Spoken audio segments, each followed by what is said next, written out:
Hey there, I'm Brittany, and I've got a hell of a story to tell you. I'm 33, and up until recently, I was working as a cosmetologist at this fancy clinic downtown. It wasn't a bad gig, you know? Decent pay, nice clients, and I got to make people feel good about themselves. But I always had this itch, this dream of running my own show. Now, let me introduce you to the other main character in this clusterfuck of a story, my husband. Well, ex-husband now, but we'll get to that juicy bit later. Let's call him Jack. Jack's 5 years older than me and used to work as a manager at some big-shot construction company. We've been married for 3 years and we're living in my apartment. Babe, I'm telling you, opening your own place is the way to go, Jack would say, lounging on the couch with a beer in hand.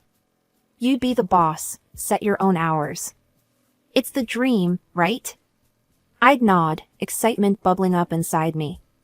Yeah, you're right. But it's gonna take a lot of work and money to get there. Jack would wave his hand dismissively. Don't worry about that. We'll figure it out. I'll support us while you get it off the ground. You focus on being a kick-ass business owner. So, I started saving. Every extra penny went into my business fund. No more fancy dinners, no new clothes, nothing. I was on a mission. Geez, Britt, you don't have to be so strict, Jack would complain when I'd refuse to order takeout for the 3rd time in a week. Every dollar counts, Jack, I'd reply, heating up some leftovers. We agreed on this, remember?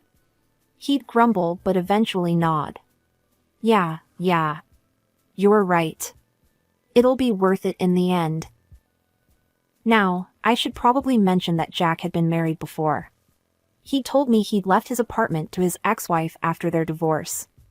They'd been together for 5 years, and that was about all I knew. Whenever I tried to bring it up, he'd get all cagey. Months went by, and finally, I felt ready to take the plunge. I quit my job at the clinic, got my license, found the perfect little space, and started renovating. Every day was a whirlwind of decisions, what equipment to buy, how to decorate. Finally, after what felt like forever, I was ready to open. I worked my ass off, 7 days a week, from dawn till way past dusk. I barely saw Jack during those first few weeks. When I'd get home, he'd be asleep. When I left in the morning, he was still snoring away. One day, I was in the middle of a facial when my phone started buzzing like crazy. I ignored it at first, I'm a professional, after all. But when it wouldn't stop, I started to worry. What if something had happened to Jack? As soon as my client left, I checked my phone. 5 missed calls from my mother-in-law, Sandra. My stomach dropped. Sandra never called unless it was important. I called her back, my heart pounding. Sandra, is everything okay? Brittany, thank goodness, she said, her voice shaky. I've been trying to reach Jack all day. There's some kind of scandal at his work, and I can't get through to him. I'm worried sick. I felt like I'd been doused in cold water. Scandal? What scandal? I don't know anything about a scandal, Sandra. Jack hasn't mentioned anything to me. There was a long pause on the other end of the line. Oh, Sandra finally said. I see. Well, if you hear from him, please ask him to call me. That night, I waited up for Jack. He stumbled in around midnight, reeking of beer. Where have you been? I asked, trying to keep my voice level. Your mom's been trying to reach you all day. Something about a scandal at work? Jack froze, then let out a long sigh. He slumped onto the couch, not meeting my eyes. I guess I should have told you sooner. I quit my job about a month ago. I felt like the wind had been knocked out of me. A month? You've been unemployed for a month and you didn't think to mention it? What happened? I got into a fight with my boss, he said, his voice bitter. He was being a complete asshole, and I couldn't take it anymore. My pride wouldn't let me stay. I took a deep breath, trying to process this bombshell. Here I was, working myself to the bone, and Jack had been sitting at home this whole time? Why didn't you look for another job? I asked. Jack looked at me then, his eyes pleading. I think I'm burned out, Britt. I need a break. Maybe see a psychologist or something. I just can't face jumping into another job right now. Part of me wanted to scream at him. We had a plan, damn it. He was supposed to support us while I got the business off the ground. But looking at him sitting there, defeated and small, I couldn't bring myself to lay into him. Okay, I said finally. We'll figure this out. But no more secrets, Jack. We're supposed to be a team. He nodded, relief washing over his face. I'm sorry, Britt. I promise, no more secrets. Little did I know, that was just the first of many promises he'd break. The next few weeks were tough. I started picking up extra shifts at my old clinic, working mornings at my office and afternoons at the clinic. It was exhausting, but what choice did I have? We had bills to pay, and I had a loan to repay for the office.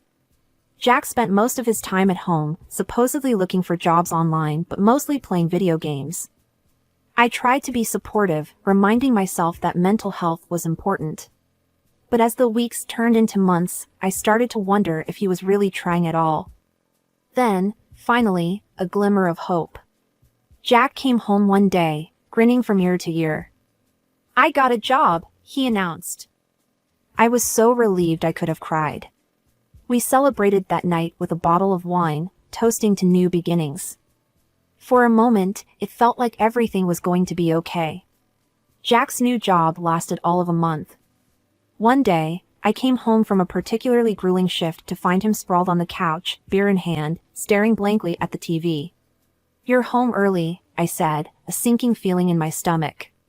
He shrugged, not taking his eyes off the screen. Quit. I felt like I'd been punched in the gut. What? Why? Boss was a moron, Jack muttered. Wanted me to be some kind of robot. All about discipline and following orders. Screw that noise. I took a deep breath, trying to keep my cool. Jack, we talked about this. We can't afford for you to keep quitting jobs. He finally looked at me, his eyes hard. What, so I'm supposed to be miserable? I thought you'd be more understanding, Britt. I bit my tongue, not wanting to start a fight. But inside, I was seething. Understanding? I was working myself to the bone while he sat around drinking beer and playing video games. The next 6 months were a blur of work, stress, and mounting frustration. I'd come home to find Jack exactly where I'd left him, surrounded by empty beer cans and takeout containers. Any luck with the job search? I'd ask, trying to keep the desperation out of my voice. Nothing good out there, he'd reply, waving his hand dismissively. I'm looking for something interesting, you know? With good pay but not too demanding. I wanted to scream. Who didn't want a job like that? But those jobs didn't just fall into your lap. You had to work for them. One night, after a particularly long day, I came home to find Jack actually up and about.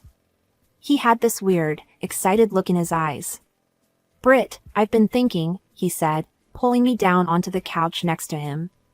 We should have a baby. I stared at him, sure I'd misheard. What? Yeah, think about it, he said, grinning. I could be a stay-at-home dad. You'd go to work, I'd take care of the kid. It's perfect. I couldn't believe what I was hearing. Jack, you've never even washed a dish in this apartment. How are you going to take care of a baby? His face fell. What, you don't think I could do it? It's not that, I said, trying to be diplomatic. It's just, taking care of a baby is a lot of work. And we're not exactly in a great financial position right now. You're being cruel, he said, his voice low. You don't understand my problems. I laughed, a short, harsh sound. Your problems? Jack, I'm working 7 days a week. I'm exhausted. And you want to add a baby to this mess? He stormed off, slamming the bedroom door behind him. I sat on the couch, my head in my hands, wondering how we'd gotten to this point. It started with the computer games. At first, I didn't think much of it. Everyone needs a hobby, right? But then I noticed our joint account was hemorrhaging money. Jack, I said one evening, my voice tight with frustration, did you buy another game? And, did you upgrade your computer? He didn't even look up from the screen. Yeah, so what? It's our money, isn't it? I took a deep breath, trying to stay calm. We're supposed to be saving, remember? For our future. He paused the game and turned to me, his face a mask of innocence. Babe, it's an investment. In my leisure time, you know? Don't worry, I'll pay it all back when I get a job. That was the last straw. The next day, I closed our joint account and stopped giving Jack money altogether. If he wanted to act like a child, fine. But I wasn't going to be his personal ATM anymore. I thought that would be the end of it. Boy, was I wrong. The fights started almost immediately. Jack would stomp around the apartment, slamming doors and muttering under his breath. You don't respect me, he'd yell. You're trying to control me. I tried to reason with him. Jack, I'm just trying to keep us afloat. We can't keep spending money we don't have. He stormed off, leaving me standing in the kitchen, wondering how we'd gotten to this point. Days went by, and Jack didn't lift a finger around the apartment. Dishes piled up in the sink, laundry overflowed the hamper, and takeout containers littered every surface. I was working myself to the bone, and he couldn't even be bothered to run a vacuum. Then came the day that changed everything. I came home early from work, a migraine pounding behind my eyes. As I approached our apartment door, I heard Jack's voice drifting through the open window. Yeah, Mom, I need a new suit for this great new job, he was saying. Could you spot me some cash? I'll pay you back as soon as I get my first paycheck. I froze, my hand on the doorknob. New job? What new job? I burst into the apartment, startling Jack so badly he dropped his phone. What new job, Jack? I demanded. He stammered, trying to come up with a lie on the spot. But I'd caught him red-handed. You were going to take money from your parents? For a job that doesn't exist? I was shaking with anger. I was going to tell you, he mumbled. Tell me what? That you're a liar? That you'd rather scam your own parents than get off your ass and find a real job? The fight that followed was epic. We screamed, we cried, we said things we couldn't take back. In the end, Jack grabbed a bag and stormed out, saying he was going to stay with his parents for a while. As the door slammed behind him, I sank to the floor, my head in my hands. I was successful, I was driven, I had my own business. And yet here I was, married to a man who seemed determined to drag us both down. The days after Jack stormed out were weird. I kept expecting him to come crawling back, full of apologies and promises to do better. But as one day turned into 2, then 3, then a week, there was nothing. No calls, no texts, not even a lousy email. Part of me was relieved. The apartment was peaceful for once. No more walking on eggshells, no more cleaning up after a grown man who acted like a teenager. But another part of me was worried. What if something had happened to him? Just when I was starting to consider calling his parents, my phone rang. Jack's name flashed on the screen. I answered, my heart pounding. Jack? Where are you? Are you okay? His voice came through, loud and cheerful. Hey babe, guess where I am? Las Vegas. Can you believe it? Mom always wanted to come here, so we decided to make it a family trip. It's amazing. I felt like I'd been punched in the gut. Las Vegas? While I was here worrying about him? What do you mean, we decided? I asked, my voice tight. When did you decide this? Oh, you know, it was kind of spur of the moment, he said, his voice nonchalant. I told Mom and Dad about my great new job offer, and we thought, why not celebrate? I gripped the phone so hard my knuckles turned white. What job offer, Jack? We both know there isn't one. There was a pause, then Jack's voice came back, lower this time. Look, what they don't know won't hurt them, right? We're having a great time. I'll find a job when we get back, I promise. And how exactly are you paying for all this? I asked, dreading the answer. Oh, don't worry about that, he said, his voice bright again. I borrowed a couple of your credit cards. But don't freak out. I'll bring you back a magnet or something, okay? Have a great weekend. And then he hung up, just like that. I stood there, staring at my phone, feeling like my whole world was crumbling around me. This man, this person I had married, had stolen my credit cards to fund a vacation based on a lie. Something inside me snapped. I was done. No more second chances, no more excuses. With shaking hands, I opened my banking app and blocked every single one of my cards. Then I called a locksmith. I need my locks changed, I said. Today. As soon as possible. The locksmith came and went, and I was left alone in an apartment that suddenly felt too big, too empty. But I wasn't done yet. I grabbed my phone and made one more call. To a divorce lawyer. Sitting in the lawyer's office later that day, I felt a strange mix of emotions. Sadness, anger, fear, but also relief. As I signed the divorce papers, I realized this was the first step towards taking back control of my life.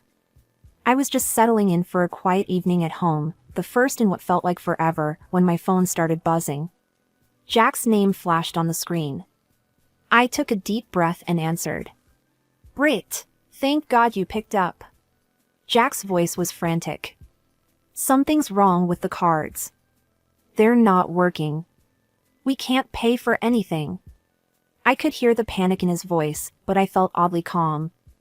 That's because I blocked them, Jack. There was a moment of stunned silence on the other end. Then, you what? Why would you do that? Because they're my cards, Jack. I didn't give you permission to use them. But we're stranded here. Mom and Dad are freaking out. You have to unblock them. I could hear the desperation in his voice, but I stood my ground. No, I don't have to do anything. You got yourself into this mess, you can get yourself out. That's when he lost it. Are you kidding me? You're putting me in an impossible situation here. You're my wife, you're supposed to help me. Unblock the cards right now, or I swear to God, I'll divorce you. I burst out laughing then, a full-belly laugh that felt like it was coming from someplace deep inside me that had been locked away for too long. Oh, Jack, I said, once I could speak again. You're a little late for that threat. And I hung up. The next day, I rented a storage unit and packed up all of Jack's things. Every shirt, every game console, every little knick-knack that reminded me of him, it all went into boxes and then into storage. I knew Jack would be coming home soon, probably expecting to waltz right back into our apartment like nothing had happened. Well, he was in for a surprise.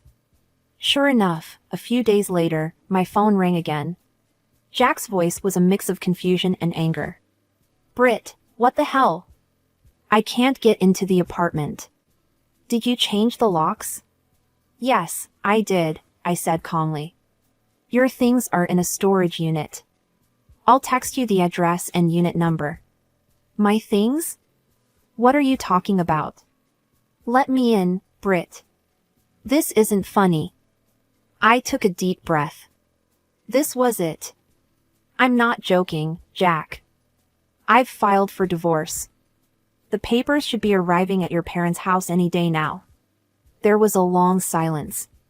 Then, divorce? Britt, come on. You can't be serious. We can work this out. Let's start over, okay? I'll do better, I promise. It's over, Jack, I said firmly. I've made my decision. Please don't contact me again except through my lawyer. I hung up and blocked his number. As I sat there in my quiet apartment, I felt a strange mix of emotions. Sadness for what could have been. Anger at all the lies and betrayal. But mostly, I felt relief. For the first time in a long time, I felt like I could breathe. A few days after I'd blocked Jack's number, my phone rang with an unfamiliar number. I almost didn't answer, thinking it might be Jack trying to reach me from another phone. But something made me pick up. "Hello?" I said cautiously. "Brittany?" "It's Sandra, Jack's mother." My stomach clenched. Here it comes, I thought. The angry tirade about ruining their family vacation, about being a terrible wife, about not standing by my man. "Sandra," I said, trying to keep my voice neutral.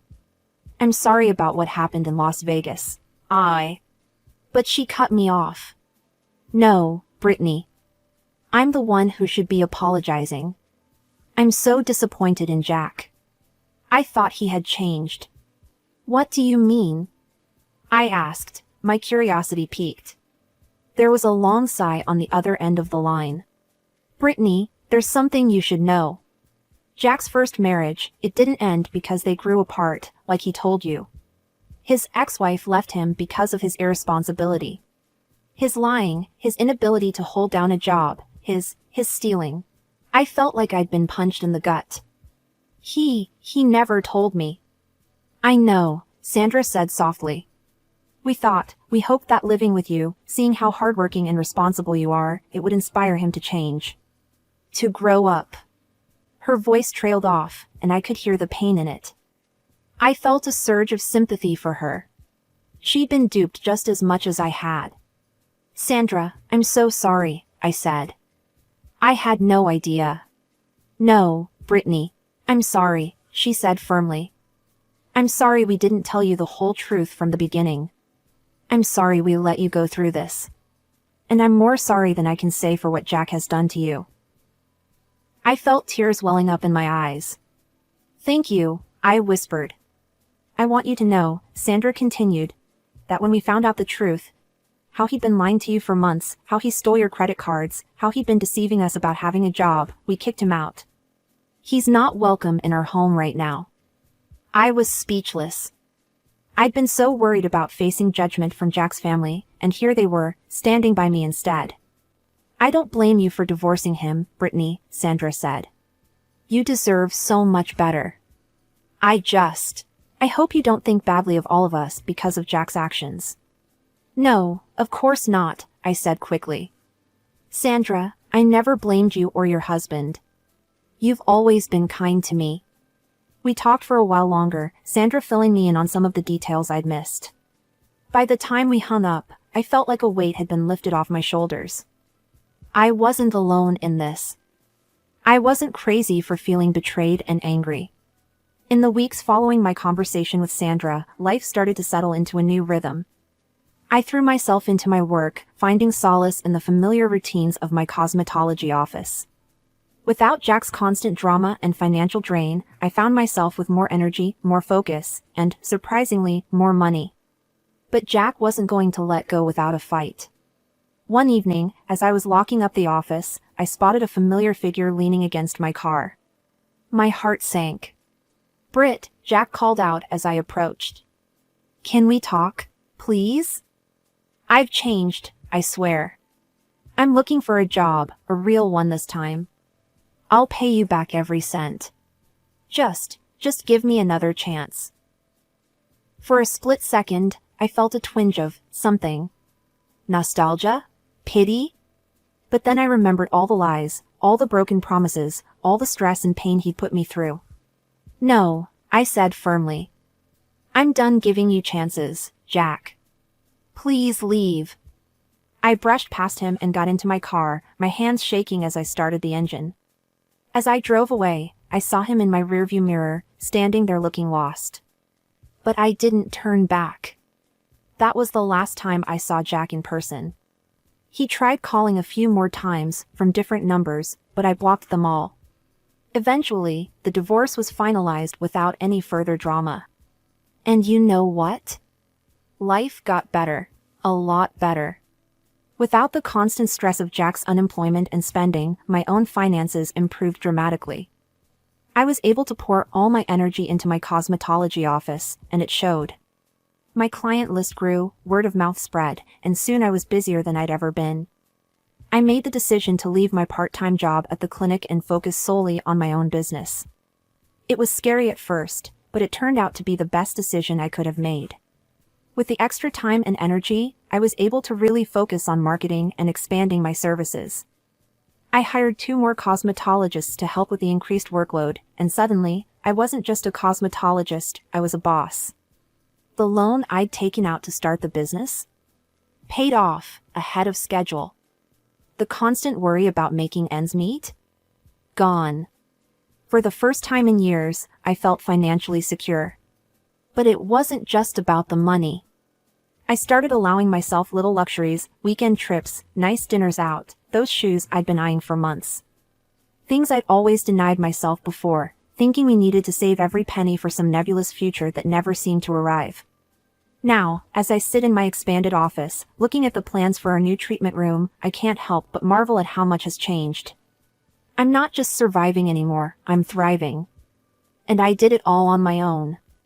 Don't get me wrong, it wasn't always easy.